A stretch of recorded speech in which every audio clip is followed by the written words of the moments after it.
So one of the things that we have a lot of is we have a lot of people who, when we work with them, one of the first things we notice is their language is peppered with the regrets of the experiences they've had, and they play back those regrets, and often they use those regrets as not a fuel, but a way to almost prevent them moving forward. And it's very difficult for a lot of people to identify their regrets, identify what the positives or negatives were, and then maybe eradicate those regrets and move forward. Has that happened with your guys? I think that people spend far too much time dwelling on the past. Yes. And even the word regret to me, regret means something I wish I hadn't done. Yes. Or something that I'm going to see as a negative. Yes. We talk a lot about positive and negative mindset and how to be positive, and how to have that strong mind. And to me, regrets are a waste of time, a waste of energy, waste of emotions. They're soft. Yeah. And they're negative, so they're not really going to take you into a good place and space. There's no benefit in dwelling on regrets. You cannot turn back time. No, you can't. You can't go back and relive that situation. But especially, we're talking very generically, but in the wellness space, we do meet a lot of people, and we work with a lot of people who have regrets about all the different aspects that we deal with. Whether it is what they've eaten, whether it is their exercise, whether it's their sleep, whether it is any activities that may have benefited their body or their mind. They have an experience in the past, and that experience may not have gone as well as they'd expected, and then they populate their mind with a regret. I shouldn't have done that, it was a bad decision, and that plagues them every time any of those activities or anything like that comes along. It's like, I regret that time that I tried breakdancing, or I regret the time I tried fat. Yeah, I think it does it, and it anchors them. So if you think about an anchor, and you think about an anchor on a ship or a boat, then what it's designed to do is hold you back. Yes. And so regrets are anchors that hold you back. Yeah. So I always had maybe it's easy to say, because sometimes there are things in people's lives that are incredibly difficult. There are situations which are outside of their control, that they may regret in some way. And I think there are, occasions where it's bigger than something you can easily control. But in a lot of cases, and as you said, when we're talking about food and exercise and those things, it's very controllable, the thought process. So instead of being held back by all these regrets, it's about breaking it down and trying to move forward. And I was thinking about an analogy. So I always had the expression, I always said no regrets. And I used to say I'm going to get it tattooed somewhere. Because that was, for many, many years, that was my sort of motto. And a lot of it came from, as I was in my early stage of my career, I moved around quite a lot. And I tried out different jobs. And many of them were in different career paths. And I would try one and I'd like it, and then I'd try another one and I wouldn't like it, and it sort of went on. And so a good example is I started off in my early career and I did a bit of banking, and then I did some insurance, and then I went to university and I became a chemical engineer. So banking, insurance, chemical engineering is already a fairly big jump. Chemical engineering I didn't actually enjoy. Didn't enjoy doing my degree, but I got my degree, and then I went into safety engineering, and then I ended up going into recruitment, and then I went back into chemical engineering, and then I did project management, and I went all over the place. And I did a site job, and I did office jobs, and each one, some of them, like I said, were a good fit and some weren't, and some of them I stayed for 6 months, and some of them I stayed for 10 years. So I had this whole range of different careers, and people would say to me, well, don't you regret some of the choices that you made? Because had you stayed in this career, you might have got further on, or you might have got more senior, or you might have got more money, or But I said, what I would say to people who would challenge me in that way is, sure, I perhaps could have gone on to get more money, or perhaps I could have had a more senior job. But first of all, I'm happy where I am right now. and everything I've done, I've taken something from it. That's it. You know, every single opportunity, every single job I did, it developed me in some way. It gave me a different experience. I got a few hard knocks of life, you know. I faced adversity.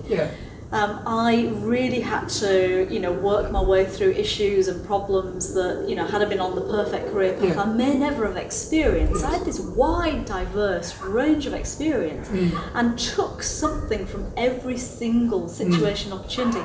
And that made me the person I was. And when I was in corporate life and when I was a leader, it made me the leader I was. You know, it gave me, you know, an appreciation for empathy. It gave me an appreciation for different people's situation.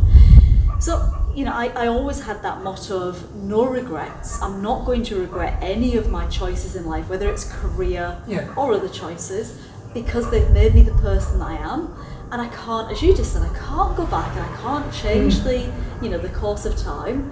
Even if I would have done it differently, I can't, it's impossible, it's gone, the opportunity's gone. And I think if people could go into or reflect on any experience they've had, and take the word regret out of it and say that could be a negative experience or a positive experience or a neutral experience. It could be a relationship breakup, which is a classic thing that a lot of people have regrets about. I broke up with this person, I regret ever meeting them, I regret ever going out with them, I regret our relationship. And so from that relationship, and it might have been a negative experience, what can I learn about myself? What can I learn? What can I turn into a positive about that experience? Or if it's a positive experience, I obviously had a great experience, so what can I learn from that? What can I do more of? What can I pursue? And so you almost take any experience that could have a positive or negative outcome, take the word regret it, you can't regret it, and just actually document what did I learn from it. Then you're not held back by that regret. Oh, woe is me. I regret ever having met him, tried that, done this, taken that job.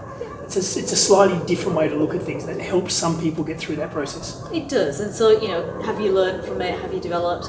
Or just simply, was there any moment that I enjoyed? You know, so take a really simple example. Somebody eats a piece of cake, and it's the example I always use. The wedding cake. I get, Famous you're wedding cake sick example. of hearing this, aren't you, Mike? No, because I know lots of people who go to a wedding, and because it's a wedding, they feel obligated. That's it, wedding or birthday. So you're in that situation, and probably you go to more birthday parties, especially if you've got kids, you know, and you don't want to turn down the piece of cake because it's been handmade and somebody's put a lot of effort in. So you have the piece of cake. I would suggest that a lot of people in that situation actually enjoy the piece of cake. Absolutely. And if they don't enjoy the cake itself, they enjoy the social setting, they enjoy the, you know, the whole experience. So there was something positive in that. There was an enjoyment. So they pleased themselves, they pleased their friends, they're in a social situation, they had a moment, an enjoyable experience. So, you know, we're not saying it's right or wrong, it just was. So enjoy the moment. Don't then create a negative around it. Don't create a regret, because remember my analogy of the anchor on a ship. If you then say that was a bad experience and I regret eating that piece of cake, well, you can't go back and change it. You did eat it. You enjoyed it. If you say, I wish I hadn't, I regret it, you've put a big anchor on yourself. The next time you're at a birthday party or a wedding and you're offered a piece of cake, well, you may choose to say no, but if you have it again, you're immediately back to the anchor, you've been pulled back, your mind will go back to that exact situation. You'll feel negative, you'll start to feel self-loathing, and you'll have all of those emotions running through you. You're probably more likely to eat the whole piece of cake, and then you're going to spend the next 5 days beating yourself up again for eating a piece of cake. Whereas in the same situation, forgetting the last experience, oh well, you know, I'm in this situation again, I've now got a choice. So let's forget what happened before. I've got a choice. I can say no. I have a ketogenic lifestyle, I don't want a piece of cake. Thank you so much. It looks wonderful, it's amazing. You can do the ooh-ah. Or you say, well, I'd just like a small piece of cake. I'd love to taste it. I am on the ketogenic lifestyle, so I don't want to have a big piece. You get the small piece, you eat a little bit, you don't have to eat the whole thing. Eat a bit, enjoy the experience with your friends and family, and then again move on. So it just make the choice and own the choice. Own the choice, own the decision, you know, accept it, and then move on from it, because quite frankly, it's a piece of cake. You know? It's a small moment in time. We are playing the long game.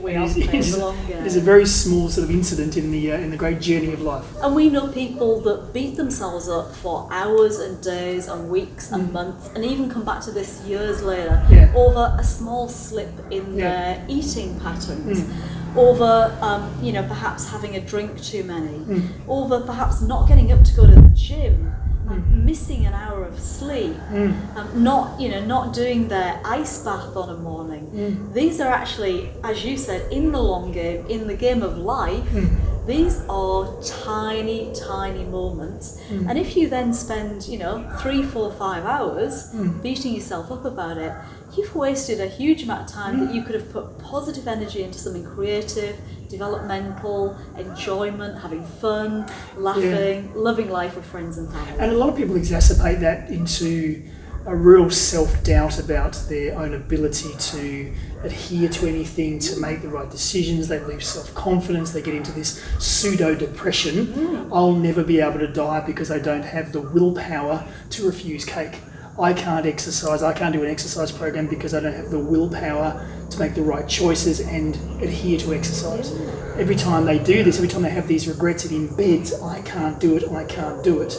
Exactly. And it sends that negative message. So it's a very debilitating behaviour to regret things. It certainly is. So no regrets. No regrets. No regrets, there's just no point. Yes. Reframe, let's have a positive, frame of mind. Take something from every opportunity, take something from every experience, see it in a positive way, have the mental control not to spend more than a couple of minutes. So I would say, the process that I would use, something happens, have a couple of minutes. You're allowed to say, oops, I slipped. Oops, that wasn't quite what I wanted to do. It wasn't ideal. A few minutes. Once a few minutes have passed, line in the sand. Draw the line. Move forward. And then move forward. You can't go back. You Cool. cannot go back. Play the long game. Time for a piece of cake? No. I'll pass, thank you very much. Good choice, good decision. No regrets there. No regrets.